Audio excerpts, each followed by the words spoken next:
Hello, Hamish here from mortgagesonline.co.nz. I've got James Wilson with me here today, Director of Valuation with Valocity. Hi Hamish, thanks for having me. Yeah, and we're going to have a quick look at the numbers, values out there, what they're doing. Yeah, absolutely. And, maybe also have a little bit at the end where maybe we talk a little bit of possible predictions, which... Perfect. Crystal ball gazing, I like that. Fortune telling. So what is this showing us here? So this is the Valocity COVID-19 value index. So what we're seeing here is the housing market pre-COVID-19 lockdown. And you can see lots of reds. Reds mean strong value growth. And I think we see whatever numbers, right? So we see that New Zealand was really performing well. So overall, New Zealand was up 9.1% in the 3-month value growth leading into lockdown period. So really quite a hot market. Auckland, up 6.8%, so performing really well. And we saw it, didn't we? In that period between mid-November through to February, the Auckland market was really performing strongly, so value-wise, activity-wise. We carry down the country, so Hamilton, another market that was popular among investors, first-time buyers, that was performing really well. So Hamilton value growth up 7.1% in the period leading into lockdown. Let's carry on down the country. So let's go to 7.1%. 7.1% for Hamilton, absolutely.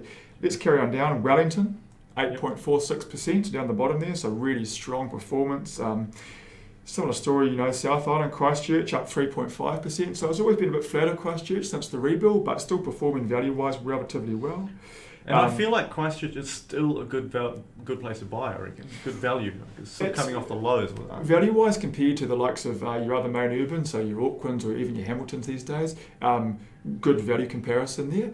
It's been stable for some time because the rebuild's balanced out supply and demand. But overall, if you talk of bang for your buck, good market, quite a strong rental market. So returns have always been quite good in Christchurch, and I think that's why it's popular among investors is for that reason. Mm-hmm. And also a more modern housing stock. So modern housing stock means a lower cost of return, right? So popular for those reasons. But again, performing pretty well leading into COVID period. If we carry on down, we look at Dunedin, so really strong, right? So Dunedin's been booming for the last couple of years. So Dunners was up 23.6% leading into that COVID period. Really? So booming market, really popular among investors. Again, good rental returns, both student market and also longer term investment, and first home buyers being, again, one of the most affordable main urban centres in the country. And I think if we look, obviously post-COVID, there isn't much data yet, although it's coming through. But what are we seeing post-COVID? Yes, look, a very different story. So I think quickly I'll just touch on the way that we measured the market, obviously. With, as you said before, Hamish, there's not much volume that's come through yet. So volume has dropped right away, which is logical. People are more cautious, taking a sideline approach. So you have to rethink how you measure, and we've locked that to a pre-COVID and a post-COVID world. So here's the post-COVID world, so post-lockdown world.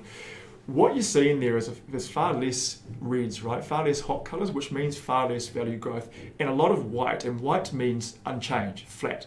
So let's face it, James, this is compared to just before COVID when things were running really hot. Correct. Right? Correct. So it's not compared to last year. Correct. So you are still seeing a little bit of lukewarm things going on. That's right. So about Central and North Island is still performing really well. So Bay of Plenty, Gisborne, performing well. You see that there in some of the lukewarm activity coming through. Whanganui, still performing relatively well. They're not double-digit value growth, but they're positive value growth.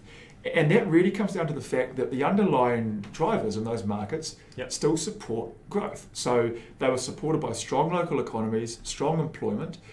First home buyers often moving there to live for utility, to live permanently, or investors investing in a market where there is strong employment, so therefore there's strong demand for rentals. So you haven't got a inflated investment bubble, you've actually got sustainable growth. And I think that what you mentioned about Auckland, no change, showing some really good strength, because really we're back in February. Correct. So don't adopt no change equals bad. No change means that value levels are supported, and they're supported at a pretty hot price point. So entering market. So we haven't seen it surge and then fall off. We've seen it surge, and then at the moment we've seen it at the Auckland wide level maintain that value point. So they're still being supported, which is a good news story. Mm-hmm.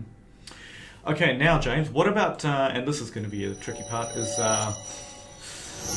predictions. I know where you're going. crystal ball goes, I'm a valuer, and we hate predicting, right? So, but look, I think what you can do is you can stick to the data and stick to what we know. So, the first thing that you can do is look at past events like the GFC. Often looked at as a comparable event. It's very different, different conditions to what we are now. But there are some key learnings, right? One of the first things that we saw then and we're seeing now is that sales volumes and sales activity remains low. So people just get cautious. They sit there and they hear and read bad news stories and they get a bit cautious and they take a sidelined approach, right? That will remain. So the sales volumes, I predict will remain subdued for some time. They're down at the moment about 36% if you compare them same time last year. And that's likely to remain, I think, in the system. Election coming up, elections often... And what you mean there is the number of properties actually transacting. Correct. And that's likely to remain the case for the rest of the year and probably into next year. If you look at though underneath that, so what else is going on in the market activity wise? So you'll be seeing this, Hamish. We are seeing some pretty active buyer groups in the mortgage registration data. So first home buyers have been the most active by a country mile. That's likely to remain the case for some time, especially in Auckland. Investors though, because they've colloquially been there, done that. They know the market. They've been through this before. And so they typically take a sideline approach. And now we're seeing them start to creep back into the market. Right. And they're looking for bargains and they're looking for good areas where I can invest now, thinking longer term, and I might get that return I'm after, but I'm a longer term thinker and I'm able to act and able to make that next purchase. So we're beginning to see them creep back in more numbers, and I think that trend will continue moving forward.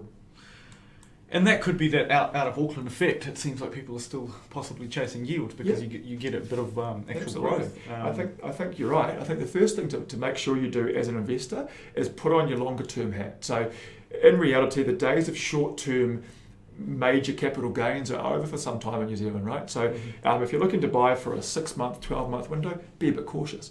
Think longer term and chase yield. There are, at the moment, with a bit of a softer market activity-wise, there's some better buys to be had. And I think if you focus on yield and focus on markets around the country, you can still achieve that.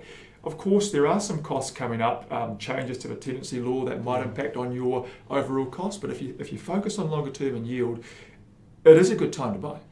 So I think don't be doom and gloom. Keep that attitude, and with a bit less competition, you can get some good buys. Yeah, and I guess being in Valocity, you might see that. Is it? Well, you said the first home buyers are a lot more active in Auckland. Would you be talking about that kind of $800 to $1.6 million range? So we are in Auckland. So we say first home buyer, but let's get realistic, right? So typically we see them really active between 750 and about 1.5, is kind of that mark that they're playing in. Yep. Obviously a big variance in there, but it's an Auckland-based price point, right? So let's get realistic. And in those price brackets, they've been the dominant new registration group for the entire COVID period. Yep. And we've seen that growth between first home buyers and investors really start to spike post-lockdown. So they're really active. Drivers for them, interest rates are really low.